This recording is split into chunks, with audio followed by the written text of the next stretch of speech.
গরম পরোটা। আজকে আমাদের বাড়িতে গরম গরম পরোটা হচ্ছে। কে কে বানাতে চাও রেসিপিটা দেখি। কিসের পরোটা হচ্ছে সেটা তো বল। প্রাচীনা পরোটা। আলু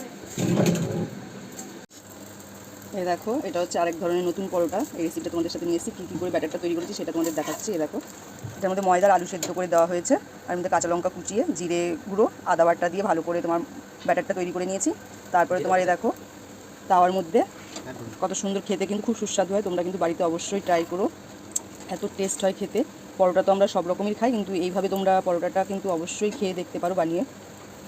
তো আজকের রেসিপিটা তোমাদের ব্যাটারটা করার সময় দেখানো হয়নি, অন্য একদিন দেখাবো। তো রেসিপিটা কেমন লাগছে তোমাদের সেটা অবশ্যই জানিও।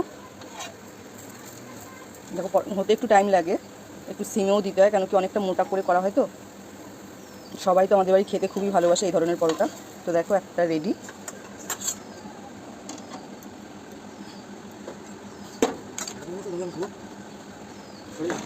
দেখো, আরেকটাও দেওয়া হবে তাওয়াতে।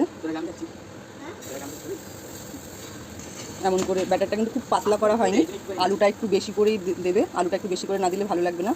আর পরিমাণ মতো জিরে গুঁড়ো আর আদা বাটাটা দিয়ে দিও, আর ঝাল যে যতটা পছন্দ করো তেমন হিসাবে। দেখতে পাচ্ছ তোমরা নিশ্চয়ই যে বেশি পাতলা হয়নি জিনিসটা। এখন কিন্তু ওভেনটা আগুনটা দেখো বাড়ানোই আছে, এবার দেওয়ার পরে কমিয়ে দেওয়া হয়েছে। এ দেখো, পরোটাটা রেডি হয়ে গেছে, সবাই খেয়ে নিচ্ছে। কেমন হয়েছে পরোটাটা পাখি? তো সবাইকে দিবে একটু। বানালেই দেবো। কি বানালি দেবো? বানানো তো হচ্ছে, খুব টেস্ট বল। হ্যাঁ গরম। তো পাখির মুখে তোমরা শুনিয়ে নিলে কত টেস্ট হয়েছে। তো তোমরা বাড়িতে ট্রাই করতে পারো, কিছু যদি জানা থাকে অবশ্যই কমেন্ট বক্সে জানিও।